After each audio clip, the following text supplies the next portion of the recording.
स्वयं ब्रह्मा को भी मरना पड़ा था। जी हाँ, जिसने यह दुनिया बनाई है वह भी काल के हाथों मौत की नींद सो गया था। और यह भारत का वह स्थान है जहाँ स्वयं देवों के देव महादेव ने अपने हाथ में चिपके ब्रह्मा के उस कटे सिर से मुक्ति पाई थी। यह कहानी है विष्णु और ब्रह्मा के अहंकार की। तब ब्रह्मा के 4 की जगह 5 सिर हुआ करते थे। उन्होंने अभी अभी दुनिया बनाई थी और विष्णु उसका पालन करते थे। एक दिन दोनों में झगड़ा हो गया। मैं महान हूँ। नहीं, मैं तुमसे ज्यादा महान हूँ।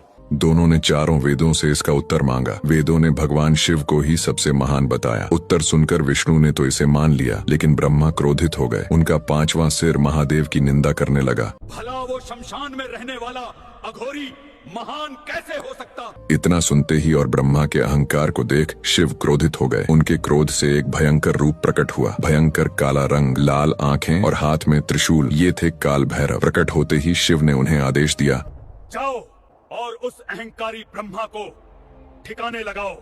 भैरव ने ब्रह्मा के उस 5वें सिर को धड़ से अलग कर दिया जिसने शिव की निंदा की थी। सिर कटते ही ब्रह्मा का अहंकार टूट गया। उन्होंने भगवान शिव तथा काल भैरव से क्षमा मांगी। ब्रह्मा जी को तो माफ कर दिया, लेकिन वह ब्राह्मण थे और एक ब्राह्मण का सिर काटने की वजह से काल भैरव को ब्रह्म हत्या का पाप लग गया। ब्रह्मा का वह कटा सिर उनके हाथ से चिपक गया। इस भयानक पाप से मुक्ति के लिए वे दर दर भटकने लगे। हाथ में ब्रह्मा का कटा सिर लिए वे भिक्षा मांगकर गुजारा करते थे। कई युग बीत गए, लेकिन वह कपाल उनके हाथ से नहीं छूटा। भटकते हुए वे एक दिन काशी आ पहुंचे। जैसे ही उन्होंने इस जगह पर पैर रखा, ब्रह्मा का सिर उनके हाथ से छूट गया। अब वे पाप से मुक्त हो चुके थे। शिव प्रकट हुए और काल भैरव को काशी का कोतवाल नियुक्त किया गया। उन्हें यह भी वरदान मिला कि जो भी काशी में प्राण त्यागेगा उसके कर्मों का हिसाब भैरव ही करेंगे, जिसे भैरव यातना कहा जाता है। इस घटना को हुए कई युग बीत गए, लेकिन आज भी काशी की रक्षा स्वयं काल भैरव करते हैं। जो भी बाबा के भक्त हैं, कमेंट में उनके नाम का जयकारा जरूर लगाएं।